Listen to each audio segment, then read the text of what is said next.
Senhor nosso Deus, te agradecemos pela oportunidade, Senhor, de falar aos teus filhos, Pai. Senhor, guia as nossas palavras, ó Deus, os nossos pensamentos. Abençoa as nossas vidas, ó Senhor, tanto de nós que estamos aqui, quanto das pessoas que nos assistem e que ainda nos assistirão, ó Pai, no decorrer dessa semana. Pai, pedimos a Ti esta bênção especial. Fala conosco e através de nós. É o que te pedimos em nome de Jesus. Amém.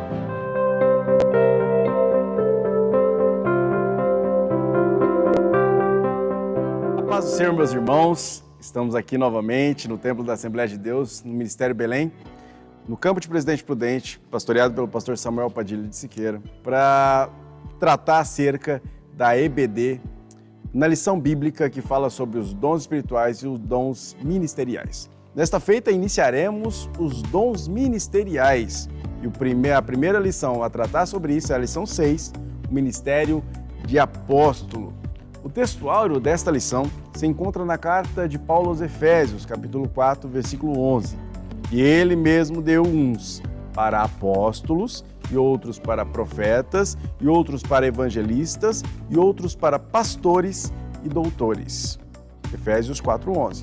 A verdade prática vai dizer o seguinte: o dom do apostolado foi concedido por Deus à igreja com o propósito de expandir o evangelho de Cristo. Este é o propósito dos dons ministeriais.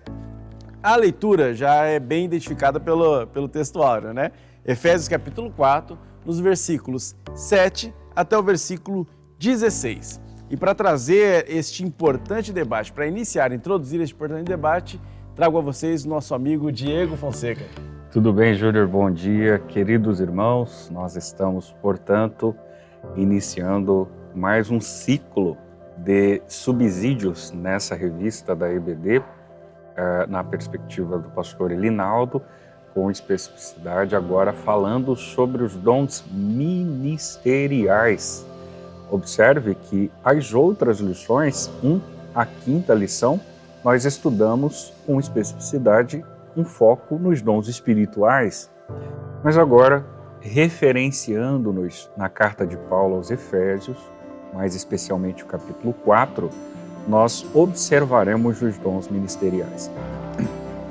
Observe, irmãos, introdutoriamente, que justamente nessa passagem nós conseguimos linkar essa informação com outras naturalmente, mas exaurir dela aquilo que define os dons que serão estudados a partir de então. Nós temos pelo menos 5 dons ministeriais catalogados aqui, a saber, apóstolos, profetas, evangelistas, pastores e doutores. Uma informação central com relação a esse aspecto, na perspectiva do pastor Renovato, é que o dom ministerial de apóstolo continua em plena vigência. Naturalmente, que é possível já dar um spoiler com relação a isso, nós veremos qual é a vigência deste dom de apóstolo, com um pouquinho mais de aprofundamento, né? Para que o nosso entendimento fique um pouco mais claro acerca deste assunto. O tópico 1 fala exatamente sobre o colégio apostólico. Aqui, irmãos, nós temos uma definição etimológica pautada no Dicionário Bíblico de Wycliffe, e essa definição entende o apóstolo com uma ideia verbal de enviar ou remeter. Aquele que é enviado, mensageiro, embaixador, são definições que sustentam a figura do apóstolo. A gente consegue ter essa percepção, especialmente por essa vertente teológica do Dicionário Bíblico de Wycliffe. Agora, observe, por conseguinte, que nós temos uma informação restrita ao nosso material, identificando ou ilustrando o papel que um apóstolo desempenha. E dentre essa definição proposta pelo pastor Elinaldo, observe que ele potencializa a figura do Senhor Jesus como o maior dos apóstolos. E se faz necessário nós, mais uma vez, ratificarmos isso. De fato, dentro dessa figura apostólica, quem melhor desempenhou tal papel indubitavelmente foi Jesus. Hebreus, capítulo 3, versículo 1, parece nos dar tais ares. Agora, eu diria, a partir da informação que está ao findar a primeira abordagem desse tópico, o verdadeiro apostolado baseia-se na pessoa e obra de Jesus, que Jesus exercera o apostolado com eficácia. Ele utilizara o termo propriamente dito, ele esgotou, digamos assim, o que seria um apóstolo. No entanto, nós conseguiremos perceber que, num segundo momento, o discurso ele trafega para a linha do colégio apostólico. A ideia do colégio, ela fala muito com a ideia da escola, do estudo, do conhecimento, da preparação, da formação, e foi exatamente isto que Jesus fez. Se num primeiro momento a gente entende a ideia etimológica e a figura central, fulcral desse ministério apostólico sendo Jesus, num segundo momento, nós perceberemos quem ele destacou como figura elementar para então dar sequência a esse processo. O colégio apostólico, portanto, a quem nos referimos, subsidiado na perspectiva pastoral, é justamente os 12 primeiros discípulos. E aí a gente consegue traçar uma pequena linha do tempo e uma ascendência da figura do discípulo até a característica de apóstolo. Não por um viés hierárquico, mas por um viés de elevação, de maturação. Porque a figura do discípulo obtém na sua própria semântica o derivado discipulado. Então nós vemos aprendiz, né? O sujeito que está ali para aprender, para receber a disciplina, o ensinamento, o conhecimento. E essa pedagogia, ela acontecer exatamente aos pés de Jesus. Então, quando a gente fala de colégio apostólico, nós estamos nos informando a vocês exatamente essa figura das 12 pessoas que integraram o ministério terreno do Senhor Jesus. Nós temos uma exposição de Stanley Horton, que é uma figura essencial nessa matéria, nesse trimestre. De acordo com Stanley, ele diz que eles foram habilitados a exercer o ministério quando do estabelecimento da igreja. Então, Jesus veio para um ofício específico, quando da sua ascensão, você lê 24 de Lucas, você percebe o imperativo utilizado por Jesus, né? Ficai em Jerusalém até que do alto sejais revestidos de poder. Logo, hipoteticamente, aquele revestimento seria essencial para a continuidade do plano, que é o estabelecimento da igreja, e essa continuidade teria efetividade por intermédio dos, então, apóstolos, que passaram por esse período de discipulado. Digamos que esses 3 anos e 6 meses, nesse período, talvez para alguns um tanto curto, né? A curto ou médio prazo, considerando que a figura central e ensinadora é Jesus, nós estamos falando de um período extenso de ensinamento e um período denso, né, e exaustivo no que tange ao aprendizado. Agora observe que o terceiro ponto discutido no tópico primeiro, colégio apostólico, é justamente a respeito da singularidade. Com relação à singularidade, é por isso que eu disse que o ponto central, embora fala da vigência do apostolado, a gente precisa desses cuidados com relação a essas definições para termos uma compreensão plena. O que o autor quer dizer sobre a singularidade? O apostolado dos 12 tem uma conotação bem singular em relação aos outros que estão descritos na própria Bíblia. A saber, o livro histórico de Atos menciona outras figuras apostólicas. Mas por que elas se dissociam, se diferem, se divergem dessa característica posta sobre os 12? E aí a gente já está falando da substituição da figura de Judas, você já deve estar levando isso em consideração. Por alguns motivos. Eles foram convocados pessoalmente pelo Senhor, e isso acontecera simplesmente com estas figuras que nós mencionamos aqui, você percebe que eles andaram com Jesus durante o seu ministério, desde o batismo até a crucificação. Ora, Diego, mas no ato da crucificação a gente consegue se deparar com algumas situações, como por exemplo a de Pedro, né? Onde Pedro está. Eu sei dessas situações que nós encontramos nesse percurso, mas eles permaneceram desde o batismo até a crucificação e receberam a autoridade do Senhor. Quando você lê, por exemplo, Marcos capítulo 16, Mateus capítulo 28, você percebe ambos os evangelistas registrando esse fato, essa ordem que o Senhor Jesus delega inicialmente a estes discípulos e posteriormente apóstolos. 28 de Mateus, versículos 16, você consegue encontrar uma outra especificidade do texto, onde ele diz: ide, ensinai as nações, batizando-as em nome do Pai, do Filho e do Espírito Santo. Essas referências bíblicas, elas comprovam a singularidade apostólica. Isto me faz concluir, portanto, nesse tópico inicial, que esse perfil apostólico não existe mais.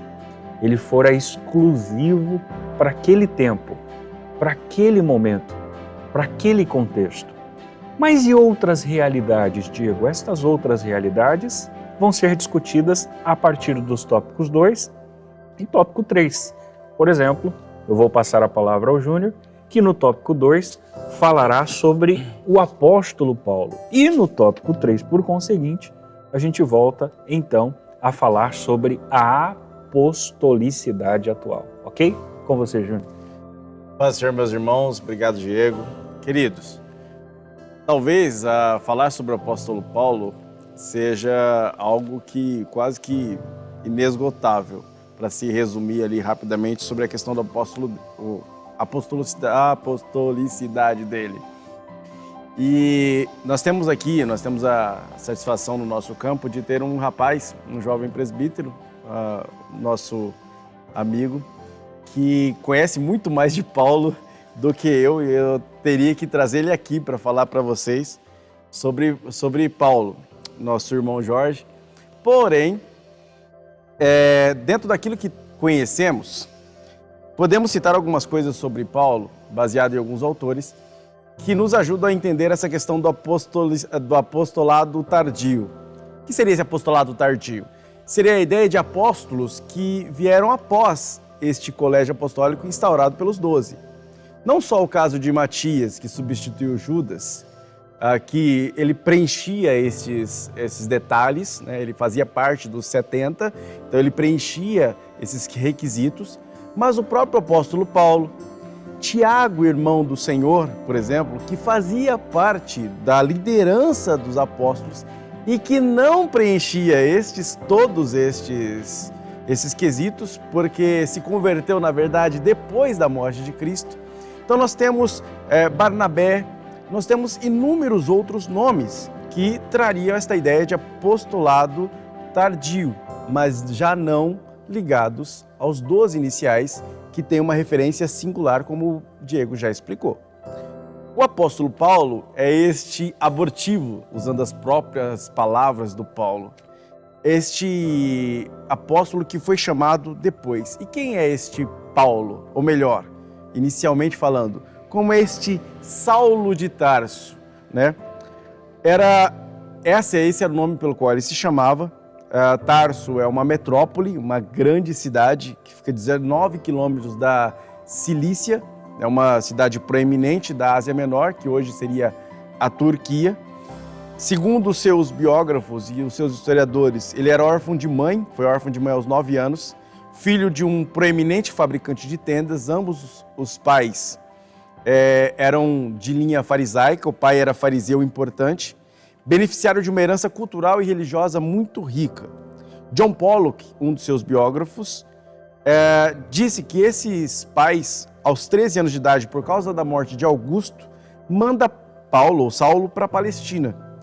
E ele é educado aos pés de um grande proeminente neto, na verdade, de Hillel, que é um dos precursores de uma espécie de seita, né? De uma raiz do farisaísmo. Havia entre duas escolas fantásticas no tempo da Palestina no primeiro século, a escola de Hillel e a escola de Shammai.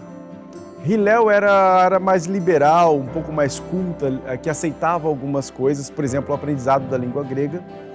E Paulo ele vai ficar aos pés de um grande mestre, ao ponto de a palavra rabi, que significa mestre em hebraico, a Gamaliel era associado Rabã. Por quê? Porque não era só o mestre, mas era o grande mestre, o ancião de todos, o mais proeminente dos mestres. Então ele era chamado de Rabã Gamaliel. E ele é um personagem na Bíblia, mas também um personagem da história judaica muito famoso, neto do próprio Hillel, fundador da escola. E ele demonstra um equilíbrio muito grande e passa este equilíbrio, esta capacidade de ensino para Paulo, que fica aí aos seus pés aprendendo com ele, inclusive o modo de argumentar as coisas. A chamada diatribe, que é esse jeito de brincar com perguntas e respostas que Paulo faz em suas cartas, foi aprendida com Gamaliel. E Paulo, desde muito cedo, aprendeu a retórica, sendo inclusive exercendo a função de advogado. De advogado em Jerusalém. Essas referências, esse contato você pode ter nos livros de N.T. Wright, tá? É um ex-bispo de Durham, é um pastor anglicano proeminente nesse tempo, um teólogo famoso nesse tempo, tá? Um pastor bastante centrado, conservador, inclusive tem cadeira na Câmara dos Lordes na Inglaterra, fantástico. E também recomendo isso aqui, ó, Paulo, do Charles Swindoll, que é leitura maravilhosa e fantástica, você pode ter mais detalhes acerca disso.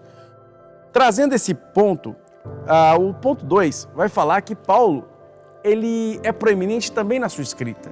13 cartas dos 27 livros do Novo Testamento foram escritos por Paulo. O seu legado teológico, como diz o pastor Renovato, é fantástico. A intelectualidade, o desapego de vida, a ousadia, a audácia de Paulo são notáveis.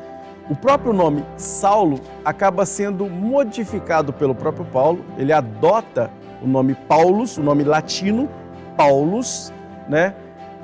E deixa de usar, a partir de Atos 13, 9, o seu nome hebraico, Saulo, que vem de Shaul ou Saul. Portanto, Saulo poderia ser entendido como Saul e significa aquele que é muito desejado. Ele, então, ao virar-se para os gentios, passa a adotar, a partir de Atos 13, 9, o seu nome latino, Paulus, que significa baixinho, aquele de pequena estatura. E aí temos dois motivos. O fato dele ir em direção aos gentios, e aí isso faz com que ele adote um nome latino, já que o Shi hebraico de Saulo é mais complicado para o grego falar, para o latino falar. Então ele usa o seu nome latino, era uma prática comum da época. Essa ideia de, o Deus transformou Saulo em Paulo, do mesmo jeito que transformou Jacó em Israel, não existe. Tira isso da sua cabeça. Não existe. Saulo foi transformado em Paulo por ele mesmo. Ele adota o próprio nome Paulo para ser melhor compreendido pelos gentios e melhor aceito também pelos gentios e também, talvez, por humildade. Porque Saulo era aquele que é desejado. Já Paulo é o baixinho. E ele se nomeava como um apóstolo abortivo, como aquele que é menor de todos, como aquele que é o maior pecador de todos. Então, este jeito de Paulo se identificar, essa visão acerca de si mesmo, fazia com que Paulo tivesse adotado esse nome, talvez para caracterizar, olha, eu sou uma pessoa humilde. Outra possibilidade é por ele ser realmente baixinho em termos de tamanho. As pessoas no Oriente Médio são de tamanho 1,60 m, 1,70 m, acho que eu tenho que mudar para lá, né? E por isso, talvez ele tenha adotado esse nome de Paulo por simbolizar baixinho.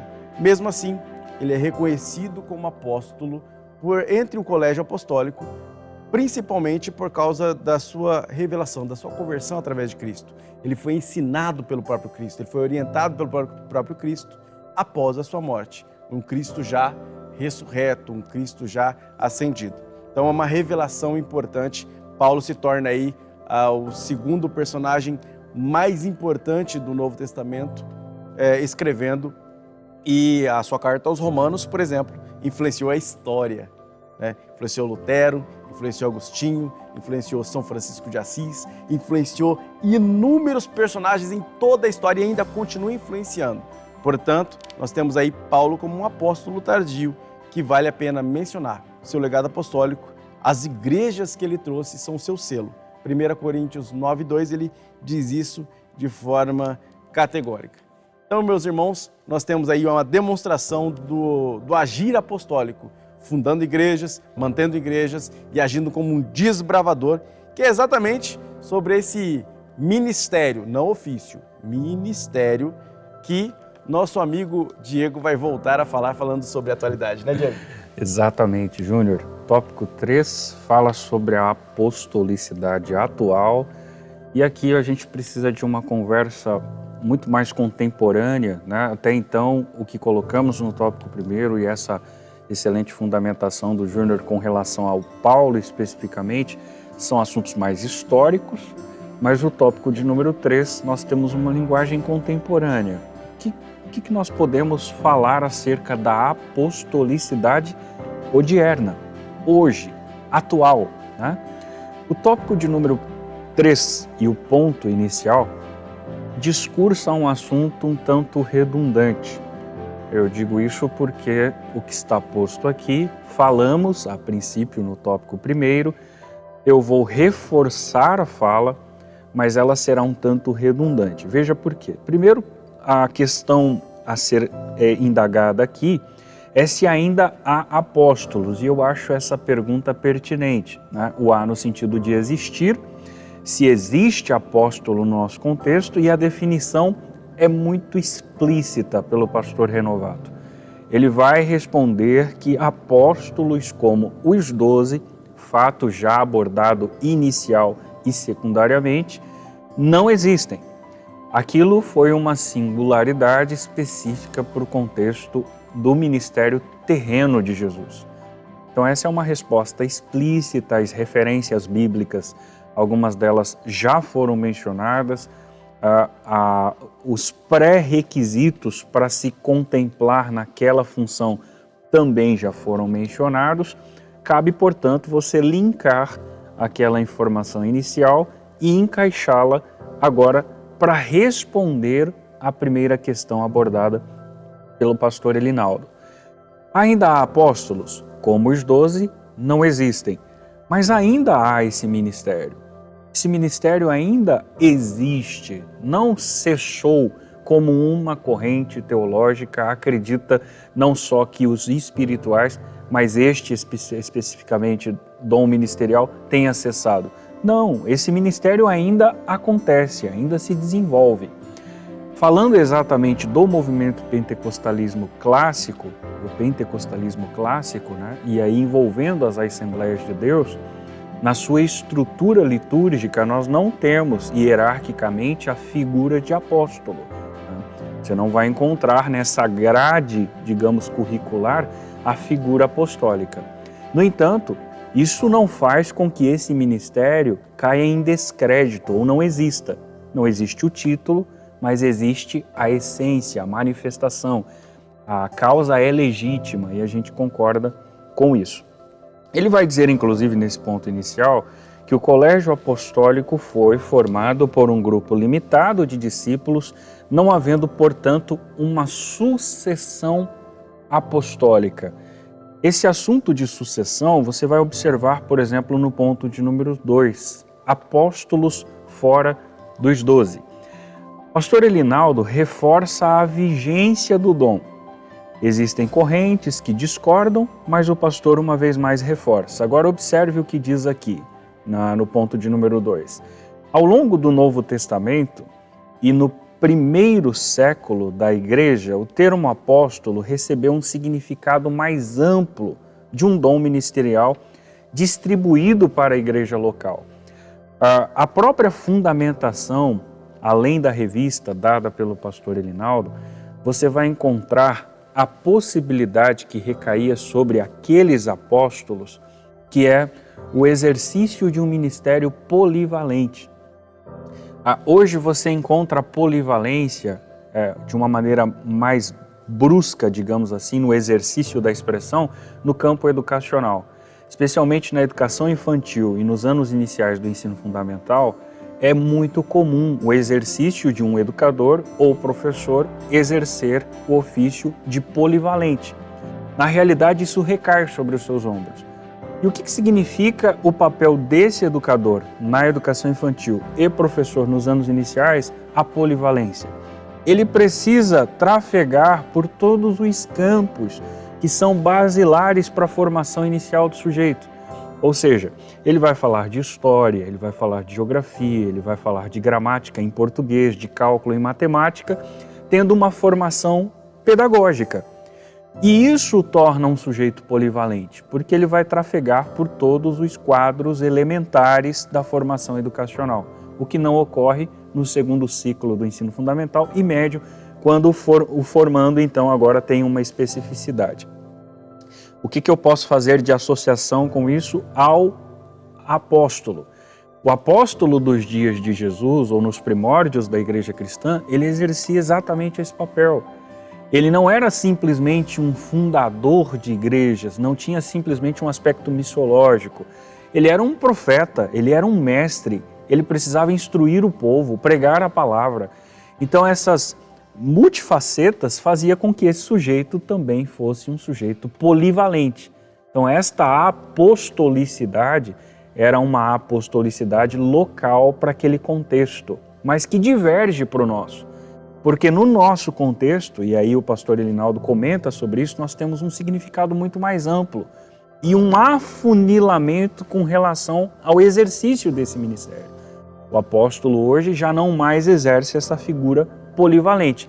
Isso não é regra, por favor. Em tese, ele não mais abarca todas estas outras funções, porque hoje nós temos um ministério específico de profeta, hoje nós temos um ministério específico de mestre, e isso não despotencializa, mas faz com que o ministério apostólico seja específico e afunilado. E num terceiro momento, quando de fato se discursa sobre o ministério apostólico atual, nós temos a ideia da não sucessão apostólica. Essa é uma fundamentação do catolicismo que concede ao Papa o título de sucessor de Pedro. Inclusive, nessa corrente teológica, Pedro havia sido o primeiro Papa. Essa sucessão é condenável, né? O pastor Elinaldo condena e nós reforçamos essa ideia. Não há sucessão apostólica, né? Inclusive, você consegue encontrar em Apocalipse capítulo 21 o nome descrito destes apóstolos na Nova Jerusalém. Então fica difícil para você fazer outras inclusões, né? Existiram, Júnior já comentou nomes aqui de apóstolos inseridos dentro da própria Bíblia neotestamentária. É óbvio que eles existem, né? Mas não similares ou semelhantes aos 12. O próprio pastor, para fechar o raciocínio, faz menção a alguns nomes, né? John Wesley, Whitson Taylor, Moody, Gunnar Ving e Daniel Berg, que são fundamentais para a Assembleia de Deus, que estiveram em Belém em meados do ano de 1911 e fundaram essa importante instituição. O que choca-nos hoje é a forma como o sujeito lê essa ideia da apostolicidade.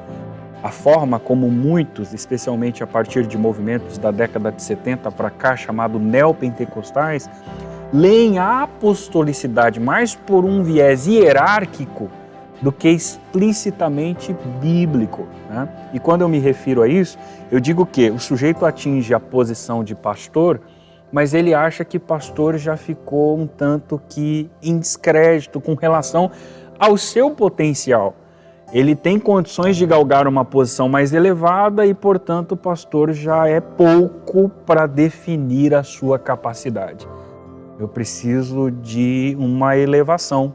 E essa elevação, na maioria das vezes, acontece por ele mesmo. Então ele se consagra àquela função. E aqui, acho que o Júnior concordará comigo, eu posso chamar de ofício. porque é isso mesmo que vai acontecer. E isso diverge com a ideia do ministério apostólico, porque ministério apostólico não é isso. Isso é um ofício apostólico, né? E a ideia, portanto, para fechar o raciocínio, é justamente essa. O grande equívoco é este, pois a maior função pela qual nós fomos vocacionados é a de servo fiel. Então, se você está aí nos ouvindo e tem desejo pelo episcopado, excelente obra você deseja. No entanto, tenha uma mente sadia e uma compreensão sábia de que essas posições, elas não definem o seu caráter, elas não apresentam de fato a sua personalidade, elas são títulos que na realidade, com todo respeito a eles, não definem quem você é. Então, para Deus, o importante é que você seja um servo fiel. E enquanto servo fiel, é possível que o sujeito exerça um ministério apostólico. É por isso que nós corroboramos da fala do pastor Elinaldo, da vigência desse ministério. Esse ministério ainda acontece, ainda está em evidência, mas precisa ser compreendido de uma maneira sábia, sadia e equilibrada. Acho que é isso, Júnior. A gente precisa concluir essa lição de hoje. Irmãos, o Diego disse muito bem, não tem nada a acrescentar, a não ser o fato de que, ratificando, o pastor Hernandes Lopes, ele usa uma brincadeira que eu acho muito interessante. No molde de ofício, eu vou referir de novo, o título apóstolo, ele usa uma citação interessante. Diz, apóstolo bom é apóstolo morto. E é bem isso mesmo. Apóstolo, como título, só existe entre os 12. Amém? O ministério apostólico, não. Ele ainda continua como dom vigente à igreja e nós podemos fazer uma contemporaneidade para esse título, tá bom? Então, em vez de chamar de apóstolos, vamos colocar o nome missionário, que não existe no Novo Testamento nesse sentido de ofício, mas que existe na igreja atual. Porque, no final das contas, apostelo, no grego, significa enviar, mandar sob missão. Enviado sob missão, quem é que é enviado sob uma missão? O missionário, que entra, e como diz a conclusão aqui, nos rincões do país, em países hostis, em terras estranhas, e desbrava, e conquista, e acrescenta território ao reino de Deus.